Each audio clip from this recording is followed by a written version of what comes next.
I've never done a clean show in my life.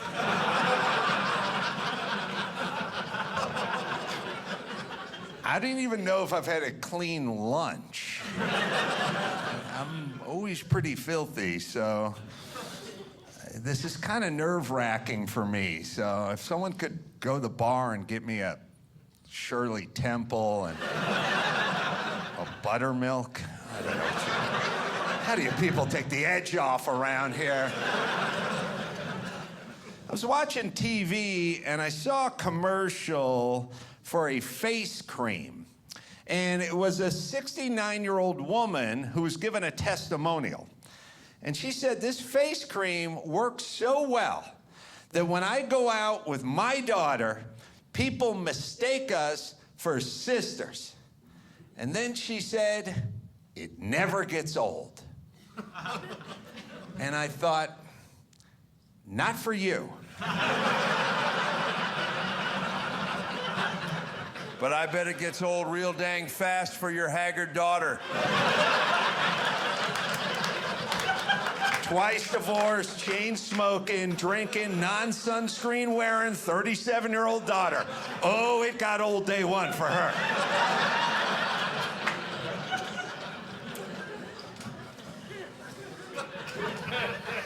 You guys watch the Olympics?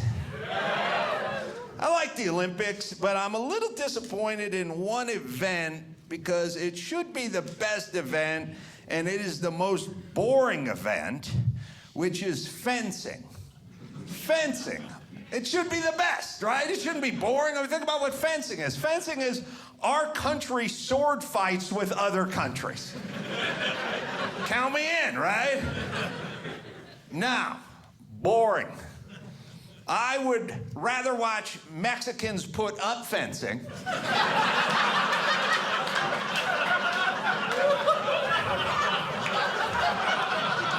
I would pull over my truck and eat a sandwich and watch Mexicans stack cinder blocks before I would watch Olympic caliber fencing. That's an indictment of Olympic fencing. I think the problem with Olympic fencing is the outfits. You know, they dress like X-ray technicians with a spaghetti colander on their head.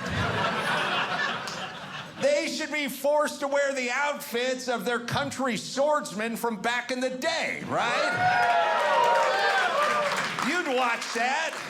France would have a musketeer, you know, a guy with a boot up to here and a suede vest and a felt hat with a feather in it.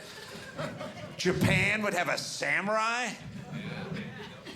United States, a homeless guy with a machete. He's got a load in his sweatpants. He's missing a flip-flop, shirtless. Stole someone's food, threatening judges.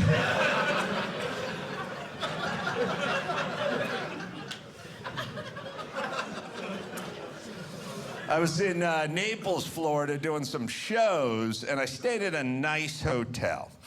And I was in the lobby of the nice hotel, and I was checking in, and I started to see all these guys, middle-aged guys, buzzing around, dressed head to toe in Ferrari gear. The red slacks and the windbreakers, Ferrari hat, driving shoes. You know these guys, right? None of them here today. I got my salt-of-the-earth Saturn crowd here. Keeping it real. But these guys, I don't like these guys. I'm a car guy. I don't like these guys. And so I was sitting there getting angry at all these guys. But I said to the woman behind the counter, I was like, what's going on around here? She goes, oh, it's a big Italian car festival, and all these guys are in town. And I thought, okay, well, I don't like them. But then I saw their wives coming in, and they were dressed head to toe in Ferrari gear as well. And I was like, now I like these guys. Because these women are miserable. They did not want to put this on. No woman wants to go out and dress like an Italian clown. And yet they have dominion over their wives. And I thought, I have never had that kind of control over a woman. I've never been in a relationship where I had that kind of vote with a woman, that kind of control. I couldn't get my ex-wife to put on a smile.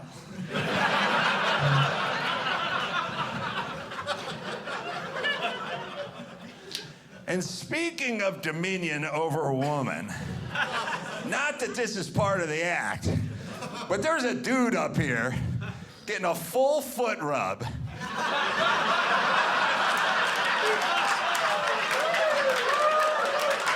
Double-footed foot rub. Double, both boots off, full recline.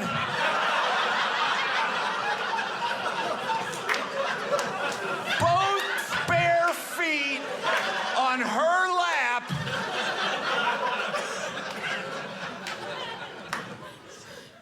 Now, what happens when you see a movie? Do you have to sit in the seat in front of him?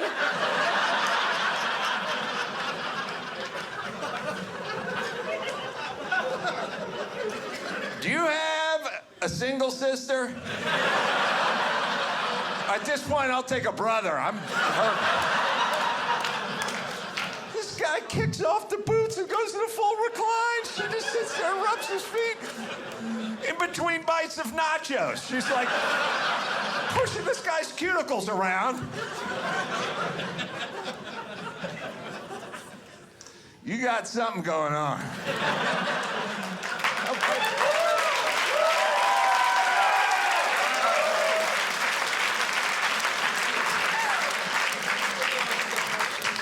Thank you. Women are angry these days, especially this one. Got to show up at work on Monday. Nancy, why do your hands smell like cheese? Every Monday. Isn't it some kind of health code violation? Like, can't we be shut down by some foot inspector?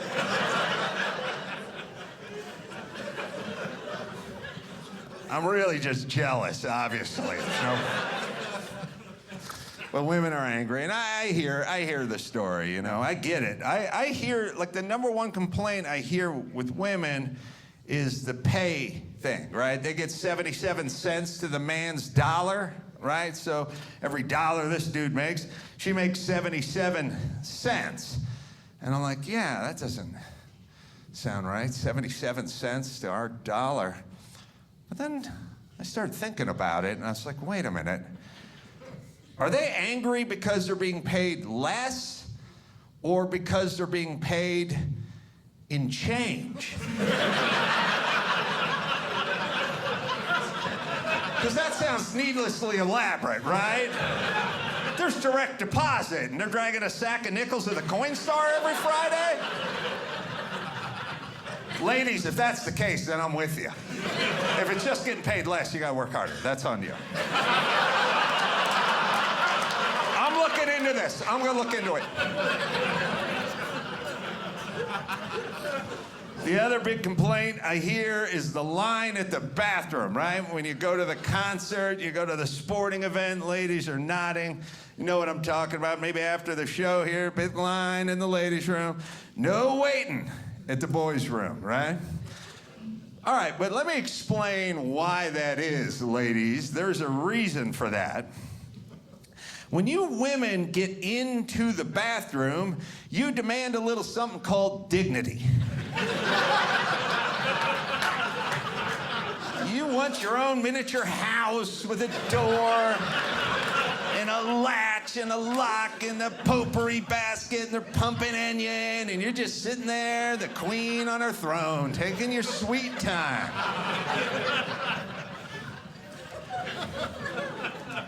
Now, if you didn't want to go with the dignity, there would be no waiting. Guys, we got no dignity. We get no waiting. We get a universal trough. We all step to it at once. And we hook arms.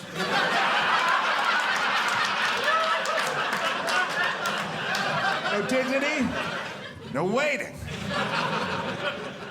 I could design a ladies' room where there was no waiting, but you ladies wouldn't go along with it. I would blow out all the stalls and all the toilets, blow it all out. One giant pit right in the center. Knotty pine, hexagonal bench going around it. Everyone locked their ankles in like they're doing sit-ups in the 80s.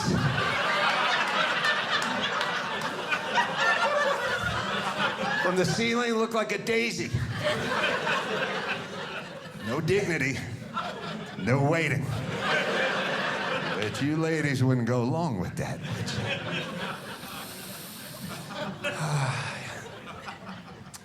Can't make fun of groups anymore. Everything is PC these days, you know. You can't single groups out. You get fired, you know, send some tweet out or something like that. Can't even make fun of fat people anymore, which is, you know, sad that I have to raise my kids in that world. That was 72% of my childhood was making fun of fat people who weren't even fat back then. There is one group you can still make fun of, though. Keep your job, no firings, and no societal scorn. Old people. We make fun of old people all the time. Joe Biden jokes, old fart jokes. Man, fart's dust is so old. Ha ha ha. I question the wisdom of this practice. I don't do it. I stick with the ladies from The View.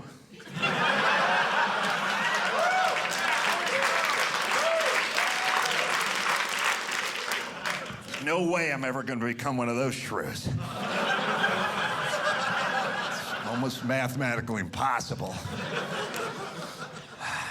I got boy-girl twins, and you know, when you have boy-girl twins, sometimes people say, well, which one do you love the most? And I'm always like, I can't answer that, obviously, but he knows who he is. She's a pain. You know, let's be honest. Girls are more work. You know, people always go to me, what's it like? What's the difference? Raising boy, girl twins. What's the difference? I go, well, I'll tell you the difference. Raising the girls like raising 5 kids. Raising the boys like raising 1 old cat.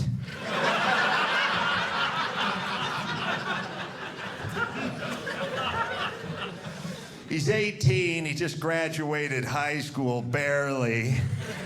He's not a good student, takes after his dad. He's not going to college. He's going to take a gap year. I think his gap year is going to be working at a Gap for 25 years.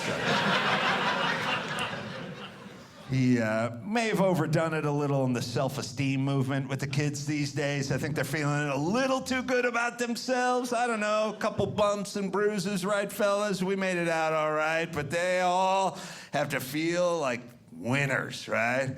My son ran cross country when he was 8. You want to talk about a boring sport to watch 8-year-olds do? Like little kids running in slow motion forever around a track. I didn't want him to do cross country. I wanted him to be a cage fighter, you know? Something I could gamble on, right? But they drag you out to the high school on a Saturday and they go, oh, his first event's at 7:30 in the morning, and that's the 880, and then at 6 in the evening, that's the 1600. I'm like, okay, there goes Saturday. There goes Saturday. I have to sit here for 13 hours watching these tykes run in slow motion. So we finally get to the last event, 6 in the evening, been there all day. My son comes in dead last. 8th out of 8. I spring up and I announce, I'm getting the car, we're getting out of here. See if we can salvage part of this weekend. My wife says, oh, no. There's the podium ceremony. You may not have watched a lot of the Olympics, but they don't go down to 8th place. She goes, no, they're all getting it. Oh, everyone's on the podium. I go, okay, The kid in 7th place is standing on a cookie sheet. What are they gonna do for our son? Dig a hole? You guys know the entertainer Cat Stevens? Yeah. Yeah, it's, well, he changed his name. It's Yusuf Islam. Now, right? He's Muslim now. He converted to Islam. So, and look, I got no problem with that. Do what he wants. But Cat Stevens was a pretty good name. You know what I mean? I mean, you know, in terms of converting to Islam, you said goodbye to Cat Stevens. That's one of the coolest names there. Yusuf Islam's fine, but there's no Cat Stevens. The guy who should have converted to Islam was NASCAR legend Dick Trickle.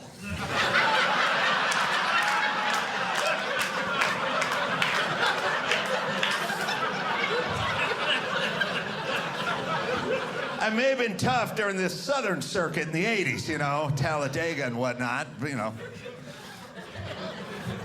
Laying out the prayer rug before the pace lap and all, but I don't know. Sponsorship could have been a little dicey for him. I don't know.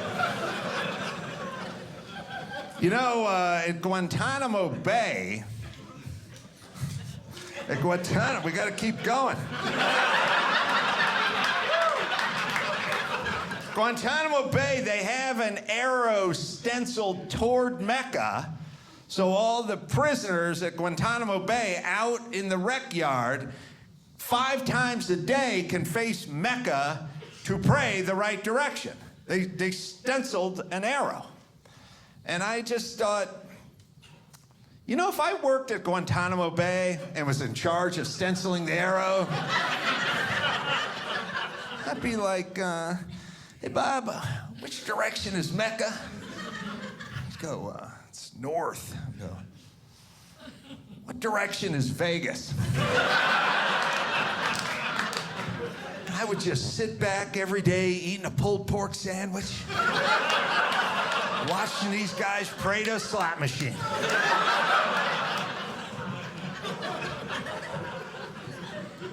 Now, hold on. I'm not racist. I am on the spectrum.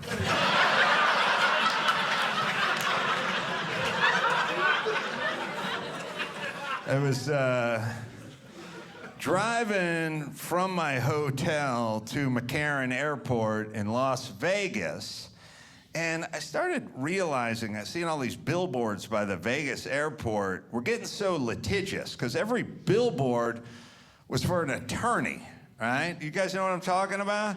Because driving in, and I see the first billboard, and they go, were you injured in a hotel room? And I was like, you know, my back's felt better. Harrah's is no great digs, if that's what you're asking. The next billboard says, were you injured in an Uber? And I'm like, I'm in an Uber now.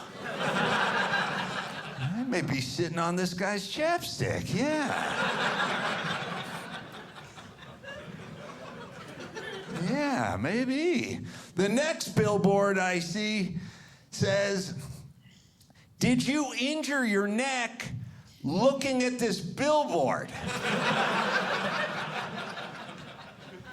We're really getting granular now, you know?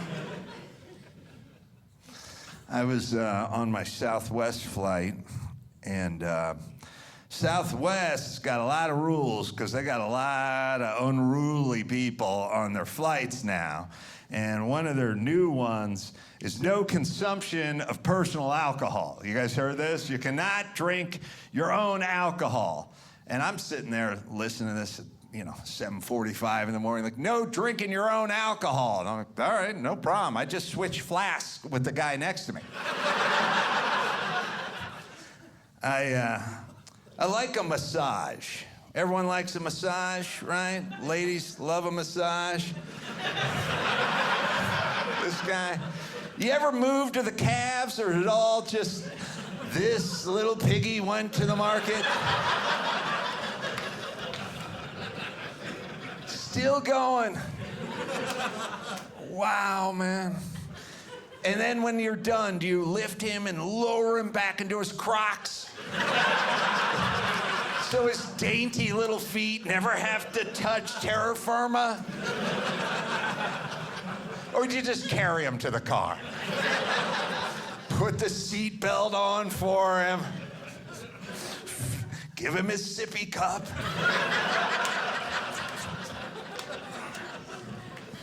He's in a giant child seat facing backwards. And are we near home yet? No. Finish your applesauce.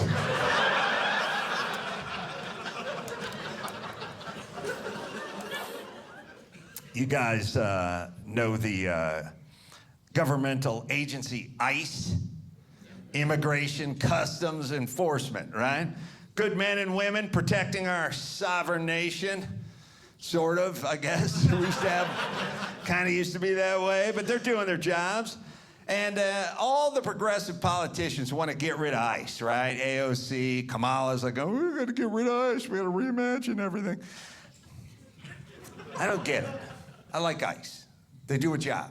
We need them. Immigration, Customs Enforcement. What's wrong with that?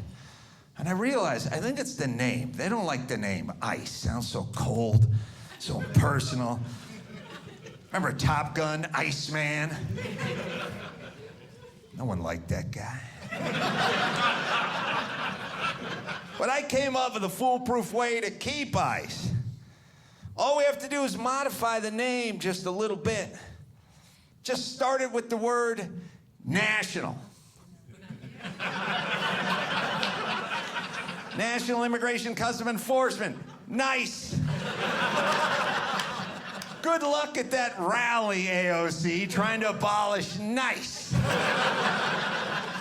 And it would be a great recruitment tool because you would get a windbreaker that read nice agent on it. And once you got that windbreaker, you could do whatever you wanted. People would be like, what's that nice agent doing over there? Looks like he's beating on a Guatemalan grandmother.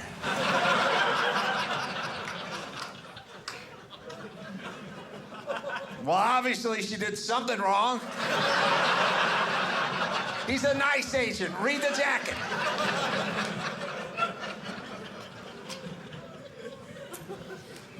I'm gonna try a little something called Rich Man, Poor Man. Now, this is, thank you for that. Why don't you get her to give you a foot massage? Oh, he's got one. Yeah, sorry. All right, poor taste. Also, can't work because every human being in this theater cannot see your prosthetic limb. But I want to see her commitment to massaging feet. I want to know if she'll go full prosthetics massage. Would you do that? Would you get out your WD-40 and give his... You gotta keep it lubed, people. This man is a veteran. Or... Yeah, all right. Listen. He's paid his debt to this society, and he's fought for this country, so we're not going to make fun of him anymore. Yeah, thank you. Thank you. Oh, the king of Siam has come to arrest. Done with the feet. It's time to feed him grapes. Make sure they're peeled this time. Remember what happened last time? The heck was I talking about? Oh, rich man, poor man. All right. All right, I wrote them down. All right. This is stuff that rich people and poor people have in common, but not the middle class. So it's only super poor and super rich, and there's more in common than you think, but the middle class need not apply here. All right, so I thought of this bit when I was writing for late night, and I thought about the concept of an outdoor shower. And I thought, if you're taking an outdoor shower, you're either super rich or busted poor. You either buy the cabana on the table, you buy the tennis court and the pool and everything, or you're in front with a hose, sitting in a tub at a dirt lawn. All right, so rich man, poor man. All right. Greatly affected by the raising of the minimum wage. You either own 28 Taco Bells or you work at one Taco Bell. Either way, it is impactful. Drives a brand of car that no longer exists.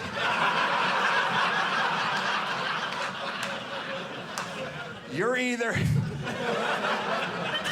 Jay Leno in a Duesenberg or my stepdad John in a 74 AMC Matador.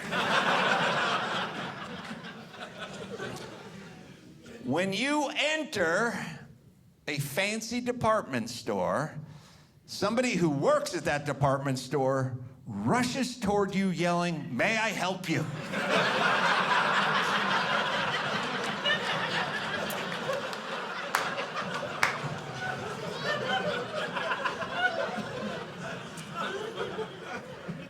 Rich man, poor man.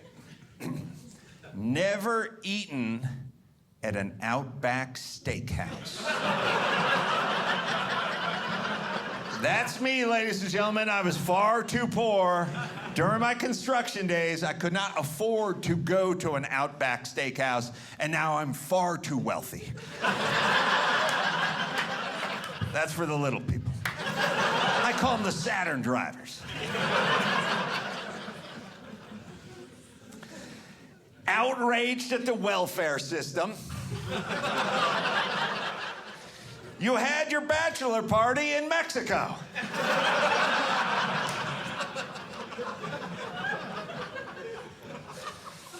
At a funeral, your coffin is pulled by a horse.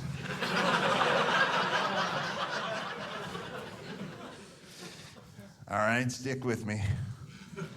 You use a ladder on wheels. Either it's in your palatial library in your estate and it's made of mahogany, or you got a job at the Home Depot. And the guy wants the air conditioning unit from up top.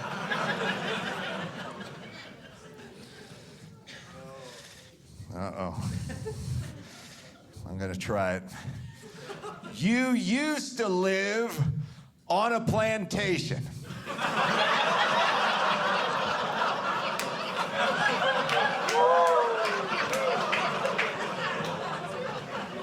All right, let's turn the page.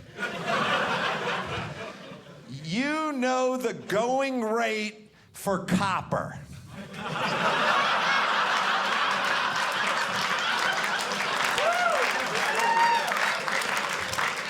Starred in Bill and Ted's Excellent Adventure.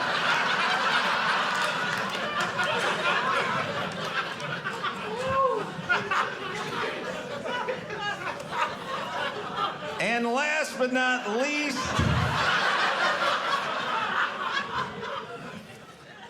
you live next door to a rapper.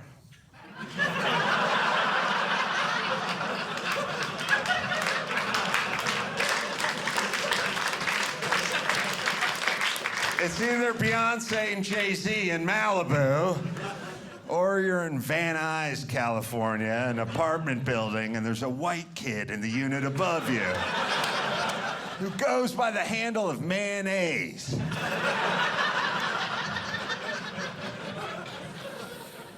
Listen, don't judge me. I just thought of this joke on the way in. I was driving in from Salt Lake, and I passed a big billboard that said corn maze on it. You guys seen that, right? I was like, well, that sounds good. Like, I like that idea. It sounded good to me, but if I was an American Indian, I'd be like, yeah. Yeah, hey, dances with redundancy. We get it.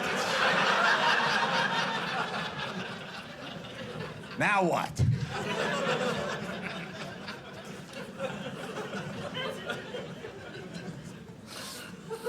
So, a lot of people telling other people what to do these days. So you guys know what I'm talking about. But I think it's a little older than people think. People think, oh, this is kind of a new thing. Everyone's telling everybody what to do. But it's been around for a while, you know. It kind of started with smokers, you know. Smokers used to just smoke, you know. They just go wherever. Like, you used to go to a restaurant or a synagogue or hospice or whatever, just airplanes, you know. People just smoke, you know. And people, they'll just sit in a restaurant, they would just smoke, you know. And at some point, some all woke, no joke peon went to the smokers and went like, hey, could you guys not smoke in the restaurant here? And they go, we got a smoking section for you. The smokers would go, all right, we'll go to the smoking section. So the smokers went to the smoking section. They moved. And that lasted a minute, and then the all woke, no joke peon went to the smoking section. You know, no smoking in the smoking section, change your mind. Go to the bar. You can smoke at the bar. Smokers said, all right, we'll go to the bar. They went to the bar and smoked. And that lasted a minute, and the all woke, no joke peon went to the bar. He said, no smoking at the bar, no smoking in the restaurant. You should go outside, go smoke out in the patio. Smokers said, all right, we'll go out to the patio. Smokers went to the patio. That lasted a minute, and the all woke, no joke peon went out there too. It was like, oh, yeah, change your mind. No smoking on the property, but go out the front door. Smoker said, it's cold out there. Smoke outside. So I went out to the sidewalk, started smoking. All woke, no joke peon. When you're standing too close to the front door, move it down the sidewalk. Smoker's like, all right, we'll go to the park and smoke. There's no smoking at the park. Smokers were like, screw it, we'll vape. And they're like, we're coming for that too. So I ask you, do they hate cigarette smoke or they love telling you what to do? Because I think they love telling you what to do, and I'll tell you who's figured out these guys. The NRA. Oh, the NRA, they don't move. When the all woke, no joke peon goes to the NRA guy and goes, hey man, do you really need a grenade launcher on your M16? NRA guy's like, how else am I gonna light my cigarette? Thanks, you guys. Thanks for coming out. Hey, if you enjoyed watching my first Dry Bar special, watch my second Dry Bar special at the Angel Studios app. You're probably wondering why I'm wearing this fur helmet with Viking horns on it. I've never talked to my son about his business ever. Well, that makes you a bad dad. When he says, I'm running for a second term, you say, but this is your second term.